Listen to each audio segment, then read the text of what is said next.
बकर उमर नक्श कदम तेरा न छोरा आयो शाक़ नबी वाक़े असरार मदीना सुल्तान का सुल्तान है सुल्तान मदीना सरकार का सरकार है सरकार मदीना गुलजार का गुलजार है गुलजार मदीना अल्लाह ने मक्का ही में ये काबा बनाया इस काबा का काबा तेरी मरकद को बनाया ऐसा लम्हा जी चल जा राह मदीना सुल्तान का सुल्तान है सुल्तान मदीना वहदत की हिफाजत नहीं बेक़ुव्वत बाजो वहदत की हिफाजत नहीं बेक़ुव्वत बाजो आती नहीं कुछ कामी हक खुदा दा आती नहीं कुछ कामी हक खुदा दा ऐ मर्द खुदा तुझको क़ुव्वत नहीं हासिल जा बैठ किसी गार में अल्लाह का करिया जा बैठ किसी गार में अल्लाह का करिया ये सच है कि बातिल की तरफदार नहीं हम गद्दार न समझो हम गद्दार नहीं हाँ गद्दार न समझो गम गद्दार नहीं हाँ फूलों की तरह नरम मिजाज अपना है नाज़ुक हम तीर नहीं नेज़ा व तलवार नहीं हाँ हम तीर नहीं नेज़ा व तलवार नहीं हाँ तो दिल में तो आता है समझ में नहीं आता तो दिल में तो आता है समझ में नहीं आता बस जान लिया मैं तेरी पहचान यही है बस जान लिया मैं तेरी पहचान यही है उल्फत में बराबर के वफा हो के जुफा हो उल्फत में बराबर के वफा हो के जुफा हो हर चीज में लज्जत है अगर दिल में मजा हो हर चीज में लज्जत है अगर दिल में मजा हो एक चश्मे ज़दन गाफिल हजार शाख नबाशी एक चश्मे ज़दन गाफिल हजार शाख नबाशी शायद कि निगाह कुनदगाह नबाशी शायद कि निगाह कुनदगाह नबाशी আরেকটা ওসিলার কথা শুনাই হাশরের মাঠে আল্লাহ পাক ইমাম গাজ্জালী রাহমাতুল্লাহ আলাইহি তার একখান কিতাব নাম হলো দাকাইকুল আখবার এই দাকাইকুল আখবার নামক কিতাবের ভিতরে ইমাম গাজ্জালী রাহমাতুল্লাহ আলাইহি একখান হাদিস এনেছেন ইমাম গাজ্জালী কত বড় আলেম কত বড় দার্শনিক ছিলেন এই উম্মতের একজন বহুত বড় আলেম ইমাম গাজ্জালী রাহমাতুল্লাহি আলাইহি একজন আল্লাহর ওলি তিনি স্বপ্নে দেখেন কিয়ামত হয়ে গেছে আল্লাহর নবী রহমতের নবী পাশে মূসা নবী সকল নবীরা এক জায়গায় বসা মূসা নবী আমার আপনার নবীরে জিজ্ঞেস করেন ওগো নবীজি আপনি নাকি এই কথা কইছেন রাসূল কয় কোন কথা কয় উলামা ও উম্মতি কাবানি কাম্বিয়া বনি ইসরাইল আমার উম্মতের উলামায়ে কেরাম বনি ইসরাইলের নবীদের সমান মূসা নবী বনি ইসরাইলের নবী ইনি আমার আপনার নবীরে প্রশ্ন করেন এই কথা কি আপনি কইছেননি রাসূল কহ কইছি আল্লাহু আকবার জোরে মূসা নবী কইলে কেমনে কইলেন কোন বাটে কইলেন আমার তো হিসাব মিলে না আপনার উম্মতের আলেম উলামা তারা আমরা বনি ইসরায়েলের নবীদের সমান, কোন বাটে কইলেন বুঝে আসে না। আমার আপনার নবী কইন আপনার যদি বুঝে না আসে তা আমার একজন আলিম এখানে বয়া আছে, তারে দুই কথা জিগাইলেন টের ফেলিবা। পাশে যারা ইশারা করছেন নবীজি এখানেই বসা আছেন ইমাম গাজ্জালি রহমতুল্লাহ। মুসা নবী গেছেন যে ডাক দিয়ে কোন মিয়া নাম কি তোমার? মুসা নবী নরম নবী না গরম নবী জানেন না আপনারা? মুসা নবী নরম না গরম? নবীদের মাঝে সবচেয়ে বেশি গরম। মুসা নবী যখন গরম হইতা তখন খালি চুল বাইরিত তা না, শরীরের ফসমও কাটা যাবা খার হয় এবার খারিয়ে যেত, কাটার মতো খারিয়ে যেত। এজন্য মুসা আলাইহিস সালাম তাই কাপড় পরার নিচে আরেকটা কাপড় পরতা, ওই কাপড়টা ছিল মোটা, এই কাপড়টা ভিতরে কাপড়টা পরতা খালি নিজের ফসমরে আটকায় রাখবার লাগে। কি জাত গরম নবী আসলাম। আজরাইলও সর খাইলিস মুসা নবী, বুখারী শরীফের টিকার মধ্যে আছে মালাকুল মউত আজরাইল মুসা নবী জান কবজ করতে আইসা যখন কইছেন আল্লাহ আমারে পাঠাইছেন আপনি জান নিতাম, মুসা নবী কইন আপনি কেমনে নিবা জান? কিভাবে নিবা? আমার হাত পা চোখ কোনো কিছু আপনার সাহায্য করবে না, আপনি জান নেবেন কেমনে? মালাকুল মউত আজরাইল কইন আমার যাবা মন চাইবা নিমুনি। মুসা নবী এই কথার উপরে রাগ করে এমন জোরে সর দিছ আজরাইলের চোখ খুললে আত আইছে। আজরাইল আলাইহিস সালাম শুধু আল্লাহর কাছে গিয়ে হাজির, আল্লাহ কার জান নিতে আমারে পাঠাইছো? না আমারে পাঠাইছো, হে আমার জান নিত। এটাই তো বুঝলাম না, কেডায় কার জান নিব? বলে কি হয়েছে? কয়া আমার চোখ আত আইছে। আল্লাহ মুসা নবীর জিজ্ঞেস মুসা অত গরম কিতা আমার আজরাইলে মারছো কেনে? কাল্লা আপনার আজরাইল কিতা কইছে জিগাই? আমি জিগাইছি জান কেমনে নিবাই? আজরাইলে কইন তাই দেবায় খুশি ইবাই নিবা, এটা কোন উত্তর হইল? তাই যদি কইতা আমার আল্লাহ যাবাই কোন ইবাই নিব। আজরাইলে বাফেরও তো ক্ষমতা না আমি মুসার জান নিত যদি আপনি না পাঠায়, ঠিক কিনা ধরে বল? আপনার অনুমতি ছাড়া আজরাইলের দাদারও ক্ষমতা নাই জান নিত আমি মুসা। এটা আজরাইল ইবাবেন না কইবা আল্লাহ আমার আল্লাহ জেবাইছেন এবার জান নিব, তাই কোন আমার জেবাইসা এবার নিব না।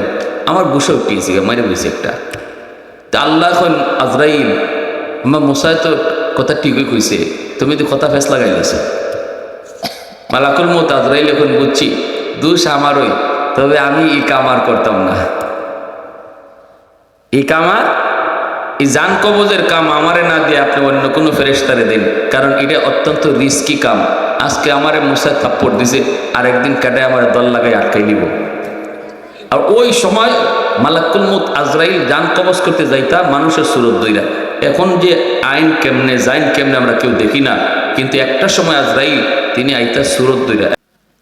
তো আল্লাহ এখন আজরাইল ডিউটি তো এটা তোমারই দেওয়া হয়েছে, এখন আবার দিমুকার এখন না করলাম আমি এই কামার না, এই কামার না, আমার চোখটা বালা করে দালাইন আপনি।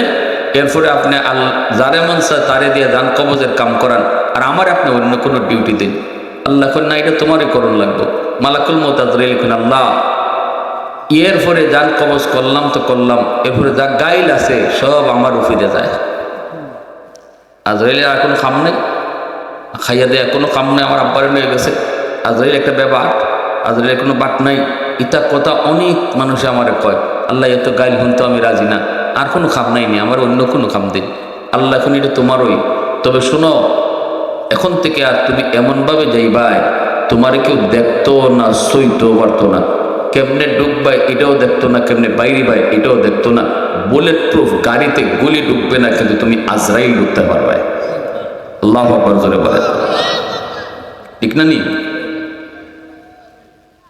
মালাকুল মউত আজরাইল বলে মালিক বুঝলাম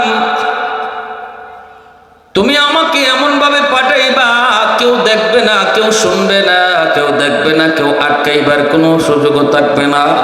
কিন্তু মালিক আমারে যে গালাগালি করবো এটা কি হইব? আল্লাহ কয় এখন থেকে মৌতের আগে একটা ওসিলা তালাশ করবো, একটা ওসিলা পাই দিব। মরণের আগে হয়তো তার পেট ব্যথা উঠবো, নয়তো তার জ্বর উঠবো, নয়তো সে স্ট্রোক করবো, নয়তো হার্ট অ্যাটাক করবো, নয়তো অ্যাক্সিডেন্টে মারা যাইব, নয়তো পানিতে পড়ে মারা যাইব। মূলত তার মৌতের টাইম হইছে, কিন্তু আমি আল্লাহ এই মরণের আগে কোনো একটা ওসিলা বানাইমু, এতে করে কেউ তোমাকে আর গালি দিবে না, কইব পানি পড়ে মরে গেছে। আজরাইলের নিচে এই কথা কইতো, কইব হার্ট অ্যাটাক করে মারা গেছে, স্ট্রোক করে মারা গেছে। এজন্য আমার ভাইরা বন্ধুরা ভালো করে ইয়াদ রাখবেন, মূসা আলাইহিস সালাম অনেক গরম একজন পয়গম্বর। এই উম্মতের বহুত বড় আলেম ইমাম গাজ্জালী রাহমাতুল্লাহি আলাইহি বলতেছেন, ও মিয়া তোমার নাম কি একটু কও। ইমাম গাজ্জালী রাহমাতুল্লাহি আলাইহি তখন বলেন, আমার নাম হলো অমুক, বাবার নাম হলো অমুক, দাদার নাম অমুক, দাদার বাপের নাম অমুক, তার বাপের নাম অমুক, তার বাপের নাম অমুক। এইভাবে ইমাম গাজ্জালীর নাম কইতে কইতে কইতে কইতে কইতে কইতে 14 সিঁড়ি কয়া কয়া, 100 সিঁড়ি কয়া কয়া, 200 500 সিঁড়ি কয়া কয়া একদম আদম নবী পর্যন্ত চলে গেছে। তো আসতে নি সুবহানাল্লাহ, বুঝা এখানেও 1-2 জন আসো নিরম 200 সিঁড়ি নাম কোন না। দাদার দাদা কেডা পারবানি কইতা এখানে হজম একজন একজন, যে আপনার দাদার দাদার নাম কিতা? সুবহানাল্লাহর আওয়াজে তো বোঝা গেছে একবারে। আরো জোরে কোন সুবহানাল্লাহ। ইমাম গাজ্জালী দাদার দাদা না, খালি ফরিদাদার ফরিদাদা ফরিদাদার ফরিদাদা ফরিদাদার ফরিদাদা কইতে কইতে নাম সহ কইয়া ইমাম হযরত আদম নবী পর্যন্ত গেছেন। পৃথিবীর সর্বপ্রথম মানুষ কে? হযরত আদম আলাইহিস সালাম। মূসা আলাইহিস সালাম অবাক, ঘটনা কি? আমি তার নাম জিগাইলাম, কিন্তু সে এত লম্বা জবাব দিল, আর কেমনি ভাই নাম মনে রাখলো? আমি মূসাই তো আমার দাদার দাদার দাদার নাম জানি না, ঠিক না? সে কেমনে এত নাম বললো? এইবার মূসা নবী কথাটা না জিগায় তারা জিজ্ঞেস করেন, মিয়া আমি তো তোমাকে এত লম্বা জবাব দিতে বলি নেই, এত লম্বা জবাব তুমি কেন দিয়েছ? আগে তুমি এই প্রশ্নের জবাব দাও। আমি যা জিজ্ঞেসি তুমি তো জবাব দিবা, এদূর এত লম্বা জবাব তুমি কেন দিলা? এই কথাটা বলতেই হযরতে ইমাম গাজ্জালী রাহমাতুল্লাহি আলাইহি বলেন, ও আল্লাহর পয়গম্বর, আমি কেন লম্বা জবাব দিলাম? আপনি যা জিজ্ঞেসেন এদূর কেন বললাম না? এই প্রশ্ন যদি আপনি আমাকে করেন, তাহলে আমিও আপনারে একটা প্রশ্ন করব। মূসা নবী কয়, কি প্রশ্ন? কয় প্রশ্ন হলো, আল্লাহ আপনারে জিজ্ঞেস করেছিল, ওয়ামা তিলকা বিয়ামিনিকা ইয়া মূসা, ও মূসা তোমার ডান হাতে এটা কি? ডান হাতে এটা কি? আপনার ডান হাতে ছিল লাঠি, আপনি কইবেন ক্বালা হিয়া আসাই, এটা আমার লাঠি, জবাব শেষ। আল্লাহ এদুরি জানতে চাইছিল হাতে তোমার কি, আপনি বলবেন লাঠি, কিন্তু আপনি এখানে জবাব শেষ দেন নাই। আপনি বলছেন ক্বালা হিয়া আসাই আতাওয়াক্কাউ আলাইহা ওয়া আহুশু বিহা আলা গনামি ওয়ালিয়া ফিহা মাআরিবু উখরা। আপনি কইতেছেন এই লাঠি দিয়ে আমি বর দিয়া হাঁটি, এই লাঠি দিয়ে আমি ছাগল চড়াই, এই লাঠি দিয়ে গাছের পাতা পারি। আল্লাহ আপনাকে এই কথা জিগায় না এই লাঠি দিয়ে কি করো? আল্লাহ জিগাইছিল হাতে তোমার কি? কেন সেদিন আল্লাহর প্রশ্নে এত লম্বা জবাব দিছিলেন? এই কথা আপনি আগে আমারে জবাব দে। মূসা নবী তো অবাক, কি রে এটা কার কাছে আইলাম? আমি প্রশ্ন করবো না, এখন আমার এদি প্রশ্ন করে ওরার লাগে লিখতেছে, ঠিক না? এবার মূসা নবী বলতেছে, শুনো, আল্লাহ পাক হলেন আমার মাশুক, আমি হলাম আশিক। আশিক যখন মাশুকের সাথে কথা বলার সুযোগ পায়, কম কথা এমন ভরে না। প্রিয়জনের সাথে যখন কথা বলার সুযোগ পায়, অল্প কথা তখন মন ভরে না। কথা যত লম্বা হয় ততই মজা লাগে। কি দিয়া খাইছো, কখন খাইছো, মাছ কি আসিল, এই অযথা প্রশ্নগুলো তখন বড় মায়া লাগে, কারণ সে মনের মানুষ। মূসা নবী বলতেছে, আল্লাহ আমার মাশুক, আমি তার আশিক। আল্লাহ আমারে জিজ্ঞেসে হাতে তোমার কি? আমি যদি কইতাম হাতে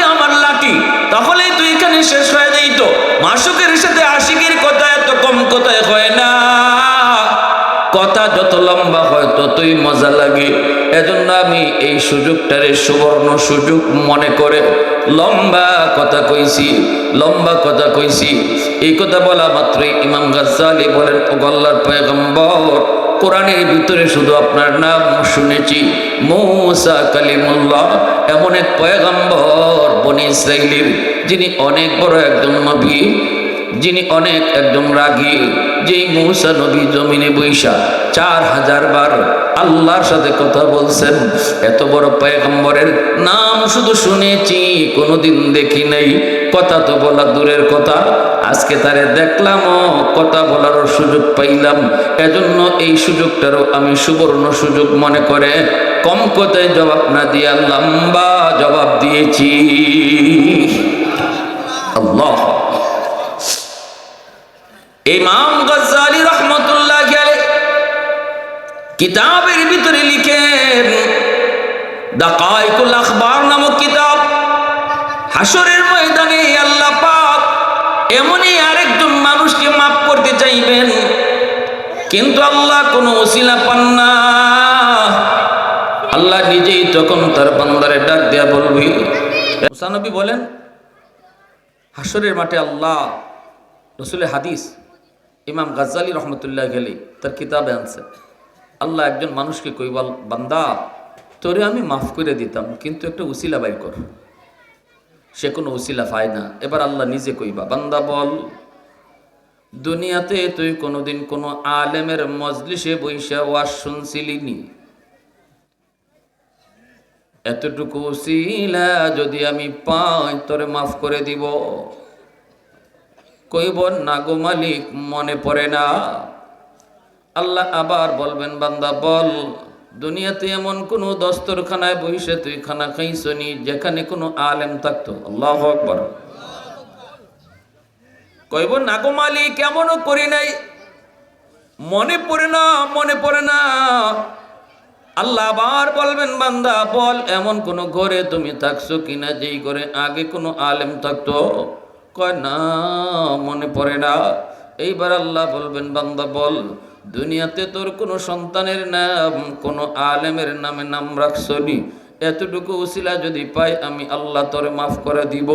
হাসরের ময়দানে সন্তানের নামটাও মা বাবার জন্য নাজাতের উসিলা হবে। আলেম উলামার নামে সন্তানের নাম রাখছো, আল্লাহ ওয়ালাদের নামে সন্তানের নাম রাখছো। আল্লাহর রসুল বলেন, এই আমলটাও বাপমার জন্য নাজাতের উসিলা। ডং ডাং কইরা সন্তানের নাম রাইকুনারে যুবক, খালায় নাম রাখছে, নানায় নাম রাখছে, এমন না। নামটাও কিন্তু মা বাবার জন্য, সন্তানের নাম বাপমার জন্য উসিলা হয়। মা বাবার জন্য সন্তানের নামটাও উসিলা হয়। ওই যুবক তখন কইব, না গো মালিক, তাও মনে পড়ে না। অথচ আল্লাহ পাক রব্বুল আলামিন তারে মাফ করতে চাইতেছেন। আল্লাহ তারে মাফ কেমনে করবেন? কোনো উসিলাই তো আল্লাহ পান না। এইবার আল্লাহ পাক বলতেছে, বান্দা বল, শেষমেশ তোরে জিজ্ঞেস করি, দুনিয়াতে এমন কোনো বন্ধু তোর ছিল কিনা যেই বন্ধু আলেমদেরকে মহব্বত করত, মসজিদের ইমাম মুয়াজ্জিনকে ভালোবাসত, এলাকার উলামায়ে কেরামকে শ্রদ্ধা করত, মাদ্রাসায় আসা যাওয়া করত, ছাত্রদের খোঁজ খবর নিত? এমন কোনো বন্ধু তোর দুনিয়াতে ছিল কিনা বল। তখন কয়, মালিক, মনে পড়ছে। আল্লাহু আকবার, জোরে কর। এতক্ষণ পর্যন্ত আল্লাহ পাক উলামায়ে কেরামের সাথে তার সম্পর্ক ডাইরেক্ট আছে কিনা এটা প্রমাণ করার চেষ্টা করেছেন, কিন্তু যখন ডাইরেক্ট আল্লাহ পায় না, তখনই আল্লাহ পাক ইনডাইরেক্ট খোঁজা শুরু করছে। ভায়া দইরে আল্লাহ শুরু করছে খোঁজা। ভায়া কইব, মালিক, মনে পড়েছে, দুনিয়াতে আমার একজন বন্ধু ছিল, আমার বন্ধু উলামায়ে কেরামদেরকে ভালোবাসতো, আলেম সমাজকে শ্রদ্ধা করত, মাদ্রাসায় আসা যাওয়া করত, মসজিদের ইমাম মুয়াজ্জিনকে বড় ভালোবাসতো, ছাত্রদের হালত আমারে মাঝে মাঝে শোনাইতো, আমিও মাঝে মাঝে তার হাতে মাদ্রাসায় কিছু সহযোগিতা করতাম, কিন্তু আমি যাইতাম না, বন্ধুর কাছ থেকে শুনতাম। আল্লাহ পাক কয়, বান্দারে আয়, আমি আল্লাহর আদত হচ্ছে মাফ করে দেওয়া, কিন্তু আমার নেজাম হলো উসিলা সারা মাফ করে না। আমার নবীর নাইবে নবী উলামায়ে কেরামের সাথে তোর সম্পর্ক ডাইরেক্ট প্রমাণিত হয় নাই, কিন্তু ইনডাইরেক্ট প্রমাণিত হয়েছে। এই উসিলা ধরেও আমি আল্লাহ হাসরের ময়দানে তোরে মাফ করে দিলাম। এজন্যই রাসূল বলছেন, কুন আলিমান আও মুতাআল্লিমান আও মুহিব্বান আও মুঈনান ফালা তাকুন খামিসা। এজন্যই রাসূল বলছেন, চার দলের ভিতরে তোমরা থাইকো, দুনিয়াতেও তুমি সফল, আখিরাতেও তুমি সফল, যদি চার দলের ভিতরে তুমি থাকো। কি কি কয়? হয় তুমি আলেম হও, 2 নম্বর হলো তালেবে এলেম হও, 3 নম্বর হলো তুমি উলামায়ে কেরামকে মহব্বত করো, 4 নম্বর হলো উলামায়ে কেরামকে সাহায্য করো, তাদের ডাকে সাড়া দাও, তাদের পরামর্শ নিয়ে চলো। কারণ রাসূল বলেন, আলাইকুম বিমুজালাসাতিল উলামা ওয়া ইস্তিমাই কালামিল হুকামা ফা ইন্নাল্লাহা তাআলা ইউহয়িল কলবাল মাইয়িতা বিনুরিল হিকমা কামা ইউহয়িল আরদাল মাইতাতা বিওয়াবিলিল মাতার। রাসূল বলেন, উম্মতের দল, কিয়ামতের আগ মুহূর্তে যদি দৌলতে ঈমান তুমি বাঁচাইতে চাও, নিজে নিজে চইলো না, নিজের বুঝে হাইটো না, উলামায়ে কেরামের সাথে সম্পর্ক রাখো, তাদের পরামর্শ নিও, তাদেরকে ফলো কইরা কইরা তুমি চইলো। রাসূল কয়, তাহলে দৌলতে ঈমান ডাকাতি হবে না, আর নতুবা তোমার ঈমান ডাকাতি হওয়ার সম্ভাবনা। কারণ বর্তমানে মুসলমানের ঈমান ডাকাতি করার জন্য মুসলমানের লেবাস দইরা, মুসলমানের সুরত দইরা বহু ডাকাত মাঠে নামছে। আপনি বুঝবেন না এটা ঈমানের ডাকাত।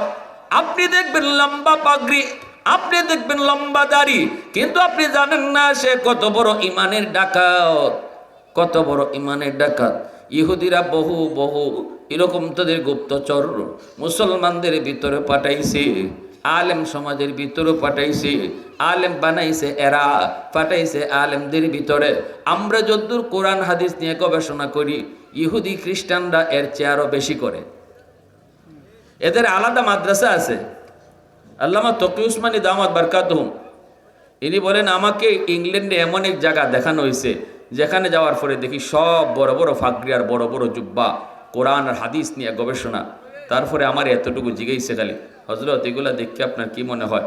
কয়, ওরা তো মনে হয় সব বড় বড় মুহাদ্দিস, বড় বড় আল্লাহওয়ালা। কয়, একজনও মুসলমান না, সব ইহুদি। একজনও কি না মুসলমান না, সব ইহুদি। আমরা আলেম সমাজের ভিতরে, কোরআন হাদিসের ভিতরে এরকম ফিতনা লাগাইয়া, ডিবেট লাগাইয়া, ঝগড়া লাগাইয়া আমরা চাই মুসলমানদেরকে আলাদা করে রাখতাম।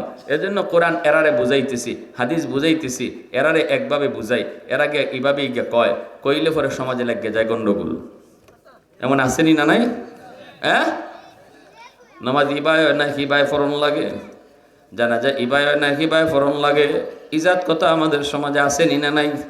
হ্যাঁ, এই যে বিভক্তি, মুসলমানের ভিতরে বিভ্রান্তি, এজন্য রাসূল বলছে, সাবধান, নিজে নিজে আইটো না, ইমাম সাহেবের সাথে সম্পর্ক রাখো, মুহাদ্দিস সাহেবের সাথে সম্পর্ক রাখো, হাফিজ সাহেবের সাথে সম্পর্ক রাখো। তখনই ডাকাইতের দলে কইব, না রে এর পিন দিয়ে লাভ হইতো না, এর যে কথা কম এত গেও ইমাম সাহেবের কই দিব, কমি আজকে তো আমার অমুক এই কথা কইছে, ইমাম সাহেবের কই দিব, নাইলে মুহাদ্দিস সাহেবের কই দিব, তাইলে এর আমি পড়াইতে পারবো না, এরে আমার দলে আনতে পারবো না। তখন যায় ডাকাইত কার কাছে, যে একা একা নিজেরে 100 মনে করে। কমে সাব দিয়ে কি হইতো, আমি একলো তুই যথেষ্ট, আমি কি কোরআন কম বুঝি, আমি কি হাদিস কম বুঝি, নামাজ কালামকে আমি কম বুঝি, ওই এর কাছে গিয়া শেপ পায়। ঠিক কিনা জোরে খান? সাবধান, ওলামায়ে কেরামের সাথে চলা, ওলামায়ে কেরামকে পছন্দ করা, ওলামায়ে কেরামকে মহব্বত করা, ওলামায়ে কেরামকে সাহায্য করা।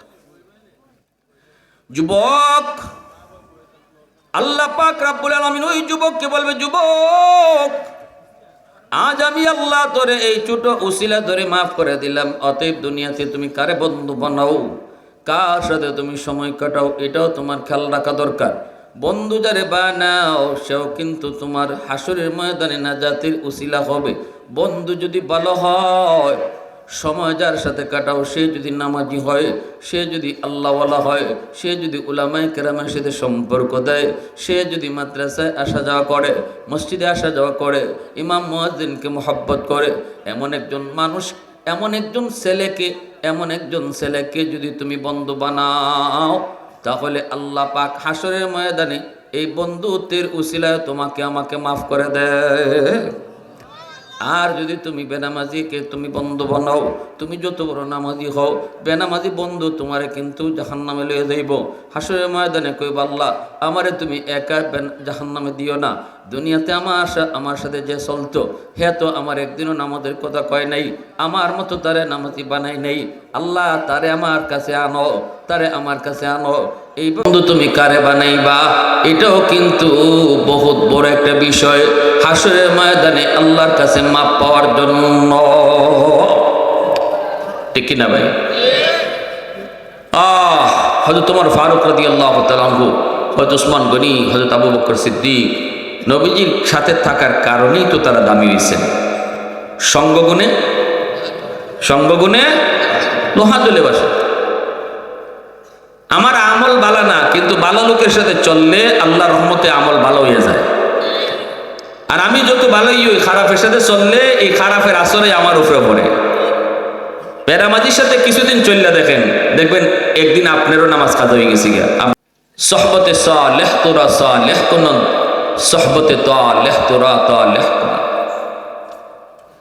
হযরত ওমর ফারুক রাদিয়াল্লাহু তাআলা আনহু বলে, আমি তো ছিলাম মরুভূমির একজন রাখাল, আমি উট রাখালি করতাম, আমার কেউ চিনতো না, কেউ জানতো না আমি ওমর এত দামি।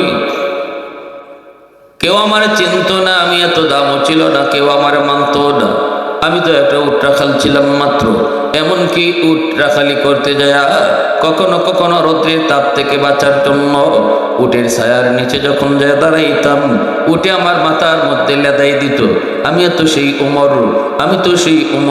উমর। আজকে আমার নবীর সংস্পর্শে থাকার কারণে, নবীকে বন্ধু বানানোর কারণে, নবীর কাছাকাছি আসার কারণে আজ আমি উমর অর্ধ পৃথিবীর বাদশাহ। আল্লাহু আকবার, অর্ধ পৃথিবীর বাদশাহ। আজ আমি উমর এত দামি যে উমরের কোনো দাম ছিল না, সঙ্গ গুণেন উমর হয়ে গেলেন দামি। ঠিক কিনা? জোরে কও, আরো জোরে কও, ঠিক কিনা?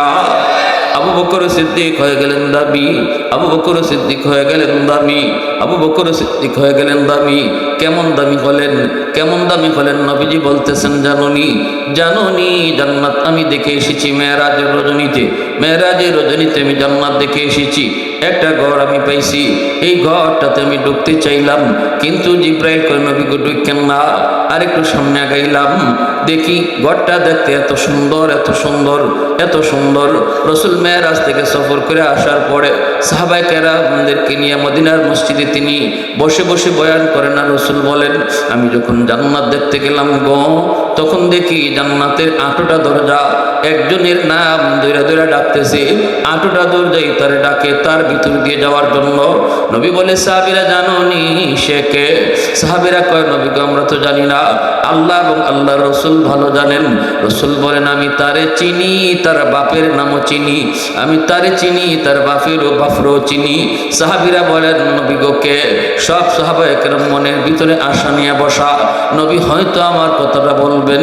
কিন্তু রসুল বলেন, সে হলো আমার আবু বকর ইবনে কুহাফার ছেলে আবু বকর।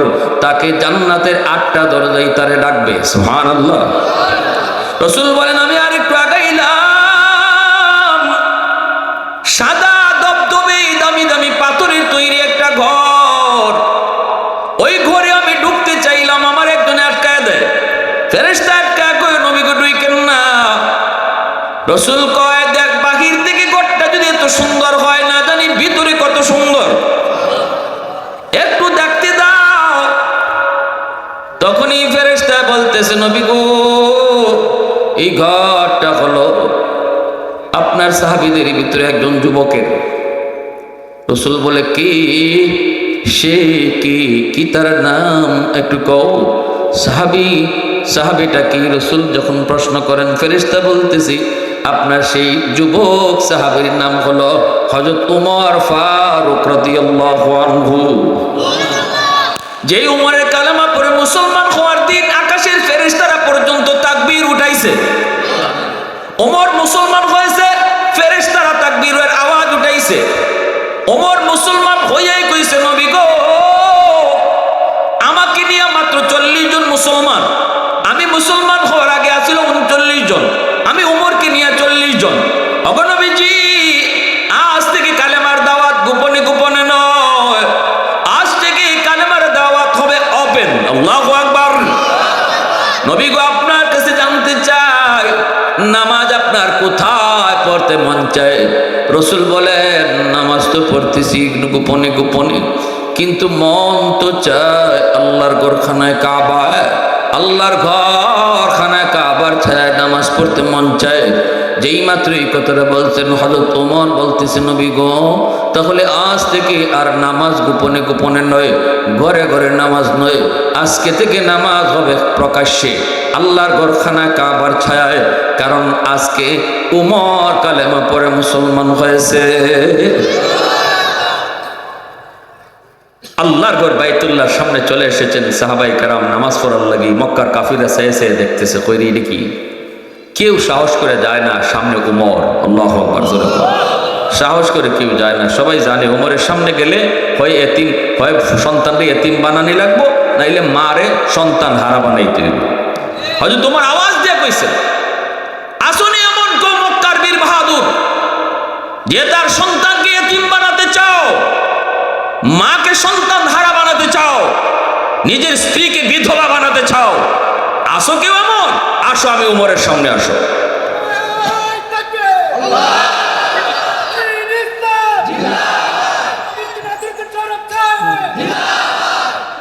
হযরত ওমরের আওয়াজ শোনা মাত্রই মক্কার পুরা আকাশ বাতাস থমথম হয়ে গেল, কেউ কোনো আওয়াজ নাই, স্তব্ধ হয়ে গেল সবাই। হযরত ওমর গেলেন, ইয়া রাসূলুল্লাহ নামাজ পড়ান। রাসূল নামাজ পড়ালেন।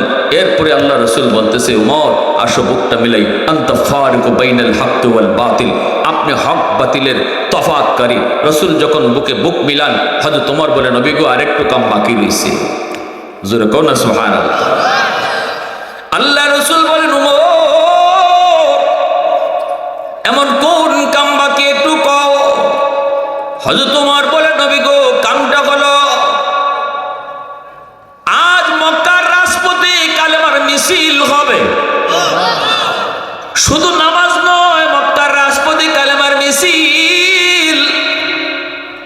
রাসূল বলেন, ওমর কও কি তুমি? আমরা কিন্তু সংখ্যায় কম। ওমর বলে, নবী গো, আপনি অনুমতি শুধু দেন, বাকিটা দেখবো আমি। আল্লাহু আকবার। রাসূল বলে, ওমর একটু জানতে মন চায়, মিছিলটা তুমি কোথা থেকে শুরু করবা, কোন দিকে নিয়ে যাইবা? ওমর বলেন, নবী গো, মিছিলটা শুরু হবে আপনার কদম মোবারক থেকে, আর লং মার্চ করবে সেই সংসদের দিকে, যেই সংসদে এখনো আবু জেহেল বসা, শয়তান ইবলিস সভাপতির চেয়ারে আমারে পাঠাইছিল আপনার কল্যাণ মোবারক নেওয়ার জন্য। ওই সংসদের দিকে কালেমার মিছিল যাবে। আল্লাহু আকবার। জোরে কও। ওরা তো এখনো অপেক্ষায়, আমি আপনার মাথা মোবারক নিয়ে যাব। রাসূল বলেন, ঠিক আছে, যাও, অনুমতি দিলাম। আল্লাহু আকবার। জোরে কও। কালেমার মিছিল, কালেমার মিছিল মক্কার রাজপথে সবার আগে দিলেন কে? কয় ফারুক আজম, হযরত ওমর ফারুক রাদিয়াল্লাহু আনহু। কালেমার মিছিল, কালেমার পতাকা ওমরের হাতে, কালেমার পতাকা ওমরের হাতে। মিছিলের আগেও ওমর দাঁড়ায় আছে। সংসদের কাছাকাছি চলে গেলেন। আবু জাহেল ভিতর থেকে আওয়াজ পাইল, কিরে বাহিরে তো হট্টগোলের আওয়াজ শোনা যায়, কে একটু দেখতো। একজনে দেখে এসে ডাক দিয়া, উস্তাদ, খবর বড় খারাপ, ওমর আইতেছে। ওমর। আবু জাহেল কয়, মুহাম্মদের কল্লা দেয়া? কয়, না উস্তাদ, মুহাম্মদের কল্লা না, মিছিলের নমুনায় বোঝা যায় আপনার কল্লা নেওয়ার লাগে আইতাছে। আবু জাহেল কয়, কস কি? কয়, কালেমার মিছিলের সবার আগে ওমর। ঘুরায় গেছে তাকদীরের ফয়সালা। ওমর যে ওমর বের হয়েছে নবীজির মাথা মোবারক নেওয়ার জন্য, সেই ওমরের ব্যাপারে আল্লাহর সিদ্ধান্ত সেই ওমর কালেমা পরে নিজের মাথাটা রসুলের সামনে দিয়ে দিছেন। আল্লাহু আকবার, জোরে কোন গেছেন নবীজির মাথা মুবারক আনার জন্য, কিন্তু সেই ওমর নিজের মাথাটা রসুলের সামনে দিয়ে দিছেন। ফয়সালা হয়েছে কোথায়? ফয়সালা হয়েছে আসমানে। ফয়সালা কোথায় হয়েছে? আসমানে হয়েছে। কারণ নবীজি দোয়া করছিলেন, আল্লাহ আবু জাহেল অথবা ওমর দুইজনের কোনো একজনকে তুমি মুসলমান বানায়া ইসলামের শক্তি তুমি বাড়ায় দাও, ইসলামের শক্তি তুমি বাড়ায় দাও। আল্লাহ আবু জাহেলের ব্যাপারে দোয়া কবুল করে নেই, কিন্তু দোয়া কবুল করেছে ওমরের ব্যাপারে। কারণ কে নবীর সাহাবী হবে এই বিষয়টা পরীক্ষা নেন আল্লাহ নিজে। এটা লিখনির দ্বারা কোনো পরীক্ষা হয় না, এটা মৌখিক কোনো পরীক্ষা হয় না। সাহাবী কে হবে পরীক্ষা নেবেন আল্লাহ। উলাইকাল্লাযী নামতাহানাল্লাহু কুলুবাহুম লিত্তাকওয়া। আল্লাহ বলে পরীক্ষা দাও আমার কাছে। সাহাবী হতে চাও যদি, কিসের পরীক্ষা? আল্লাহ বলে কলবের পরীক্ষা। কলবের পরীক্ষা, যে কলবটা দেখা যায় না, অন্তরটা দেখা যায় না, আমি আল্লাহরও দেখা যায় না, যে জিনিসের পরীক্ষা নেব এই জিনিসটাও দেখা যায় না। অতএব এই পরীক্ষার মধ্যে আবু জাহেল আইছে, ফেল করেছে, ওমর আইছে, পাস করেছে। আল্লাহু আকবার, জোরে পড়ো।